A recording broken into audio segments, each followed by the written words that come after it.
Hello my YouTube family, आप सभी का स्वागत है मेरी एक नई स्टोरी के साथ। रवि अपनी भाभी कविता और उनकी सहेली निशा की सारी दलीलों को नजरअंदाज करते हुए शादी न करने की जिद पर कायम रहा। मानवी से जुड़ी यादों के कारण अब किसी लड़की की तरफ देखने का मेरा मन नहीं करता। शादी न करने का मुख्य कारण दोहराते हुए रवि का गला भराया। पर मानवी अब जिंदा नहीं है, निशा ने उत्तेजित लहजे में उसे याद दिलाया। जिंदगी में कुछ किसी एक हादसे के कारण इंसान को अपनी जीवन धारा को रोक नहीं देना चाहिए। मैं मानवी की यादों के सहारे सारा जीवन गुजारने का फैसला कर चुका हूँ निशा भाभी। कविता ने एकाएक नियंत्रण खो दिया और गुस्से से भरी आवाज में अपनी सहेली से कहा, निशा, इन जनाब के साथ मगज मारने से कोई फायदा नहीं। अच्छा ही है कि तेरी ये दी करने से इनकार कर रही है। इन्हें जैसे जिद्दी और नासमझ इंसान के साथ शादी करके कोई लड़की खुश रह भी नहीं सकती। अब तक खामोश बैठी निशा की छोटी बहन नीरजा एकाएक भावुक लहजे में बोल पड़ी, ऐसा मत कहो कविता दीदी। इन जैसे संवेदनशील इंसान की जीवन संगनी बनकर कोई भी लड़की खुद पर गर्व करेगी। निशा और कविता को उसका शर्मातेल जाते अंदाज में अपनी बात कहने का ढंग हैरान कर गया। रवि भी उसके चेहरे को उलझने भरे अंदाज में पढ़ने की कोशिश कर रहा था। नीरजा, तुम तो मानवी से जुड़ी कहानी अच्छी तरह से जानती हो। अगर तुम्हारे लिए इसका रिश्ता आए तो क्या तुम हाँ कह दोगी? कुछ देर की खामोशी के बाद कविता ने मजाकिया लहजे में नीरज से कहा, सवाल पूछ ही लिया, मैं तो फौरन हाँ कह दूंगी। नीरजा ने भावुक लहजों में ऐसा जवाब दिया तो तीनों को एक बात एकदम समझ में आ गई, रवि को मन ही मन प्यार करने लगी है। कविता ने इसका संजीदा होकर अगला सवाल पूछा, यह तो बता कि तूने ऐसा क्या खास गुण देखा लिया रवि में जो इसे अपना दिल दे बैठी। नीरजा भावुक लहजे में बोली, कुछ दिन पहले जब दीदी के बेटे मोहित की तबीयत खराब हुई तो इनसे उसकी पीड़ा नहीं देखी गई थी। सबके रोकने के बावजूद भी उसे फौरन अस्पताल ले गए थे। भाभी, आप या दीदी वक्त बेवक्त इन्हें कुछ भी काम बताओ तो ये उसे करने से बिल्कुल नानुक्स नहीं करते। गुस्सा तो जैसे इनके स्वभाव में है ही नहीं। सबके हंसकर मिलते हैं। मैंने इन्हें गरीब लोगों से भी हमेशा प्यार और इज्जत के साथ पेश आते देखा। इनकी तो जिनकी तारीफ से की जाए कम है। रवि ने माथे पर बल डालकर कहा, ऐसी बात सोचने का कोई फायदा नहीं, क्योंकि मुझे तो कभी शादी की नहीं करनी है। इस मामले में मेरे अपने दिल पर कोई नियंत्रण नहीं रहा है। नीरजा ने शर्माते हुए जवाब दिया, तुम पागल हो क्या? क्यों इन सब की हंसी का पात्र बन रही हो? आप जैसी संवेदनशील और नेकदिल जीवन साथी मुझे ढूंढने पर नहीं मिलेगा। वह अपनी धुन में बोली, मानो उसने रवि की बात सुनी ही न हो। रवि को बिल्कुल नहीं सूझा कि वह नीरजा से आगे क्या कहे। उसे यो बेबस देख निशा और कविता खुल कर मुस्कुरा रही थी। निशा, मुझे तो तेरी छोटी बहन को अपनी देवरानी बनाने में कोई ऐतराज नहीं। भाभी प्लीज, हम अभी आए, ऐसा कहकर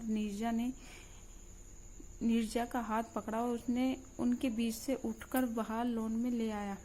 तुम सबके सामने ऐसी पागलपन वाली बात करके अपना और मेरा मजाक मत उड़वाओ। रवि नाराज नजर आ रहा था। आप इस दुनिया को छोड़कर जा चुकी मानवी के अलावा किसी और लड़की से प्रेम नहीं करते हो न? नीरजा एकदम संजीदा हो गई। तो मुझसे शादी कर लो। तुम मेरी मजबूरी समझो प्लीज। मैं मानवी को प्यार करता था, करता हूँ और करता रहूंगा।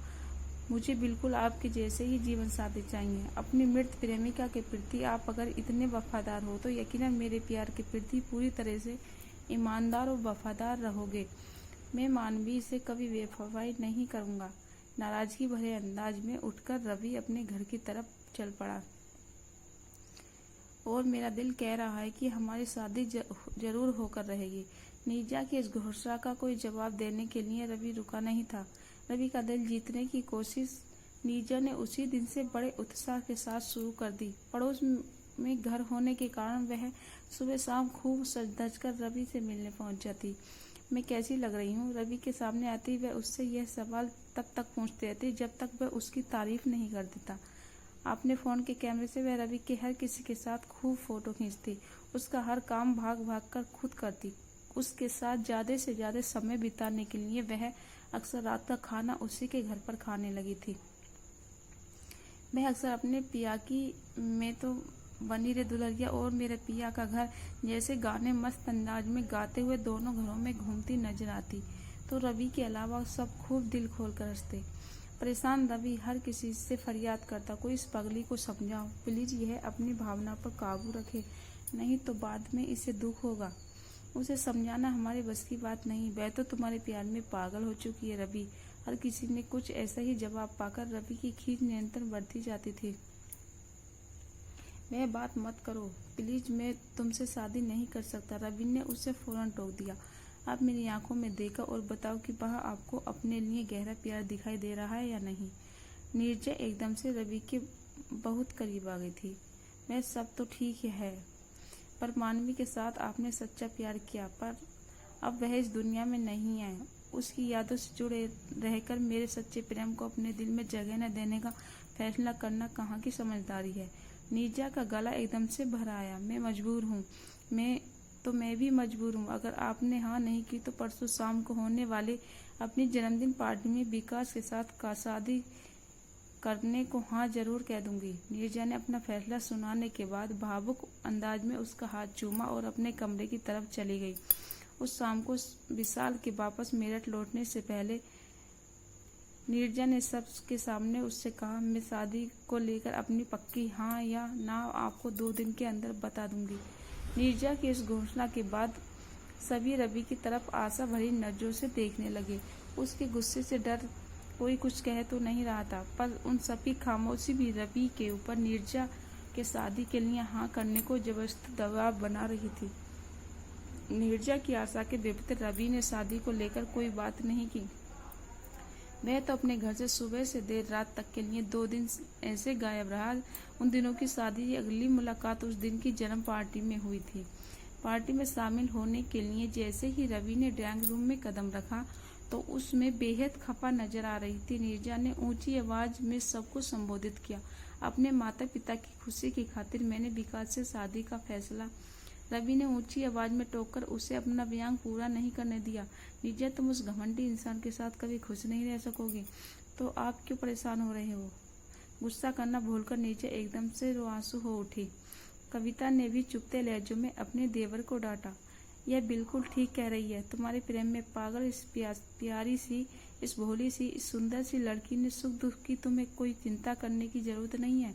तुम तो जिंदगी भर अपनी मृत महबूबा को नाराज न करने की फिक्र करते रहना।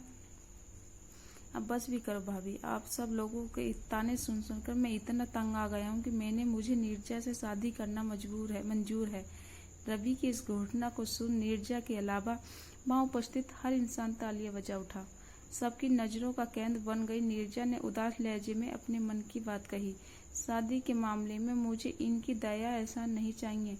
ऐसी शादी करने का क्या फायदा कि इनके सामने मैं रहूं पर ये मानवी के विचार में खोए रहें। पहले तुम ही शादी करने को मेरे पीछे हाथ धोकर पड़ी हुई थी, तो अब क्यों इनकार कर रही हो? रवि ने उसके पास आकर मुस्कुराते हुए पूछा, मुझे लगता है कि मेरे साथ शादी करने का फैसला आपने खुश होकर नहीं किया है। मेरे मन में क्या है अब यह भी तुम बताओगी? मुझे ही क्या, यह तो सबको पता है कि आपके दिलो दिमाग पर मानवी का कब्जा है। तो तुम्हारे साथ और सब भी कान खोलकर सुन लो कि मानवी ही मुझे तुमसे शादी करने की इजाजत दी है। रवि ने अपना फर्ज खोलकर सबको दिखाया। बस में अब तक मानवी का फोटो सभी ने लगा देखा था, पर इस वक्त वहां नीरजा की तस्वीर लगी नजर आई। एक बेहद भावुक होकर रवि नीरजा से बोला, मानवी नहीं, कल रात मुझे देर तक समझाया कि अब से तुम मेरे सुख दुख का ख्याल रखोगी। कल रात के बाद मैंने आंखें बंद करता हूँ तो उसकी जगह अब मुझे तुम नजर आती हो। मुझसे शादी न करके क्या तुम मानवी को कष्ट पहुँचाना चाहोगी? मैं भला ऐसा गलत काम क्यों करूंगी? हमारी शादी जरूर होगी। नीरजा किसी छोटी बच्ची की तरह खुशी से तालियां बजाती उछली और फिर शर्माते हुए रवि की छाती से लग गई। दोस्तों, आशा करती हूँ ये कहानी आप लोगों को पसंद आई, तो प्लीज़ वीडियो को लाइक और मेरे चैनल को सब्सक्राइब कीजिएगा। धन्यवाद।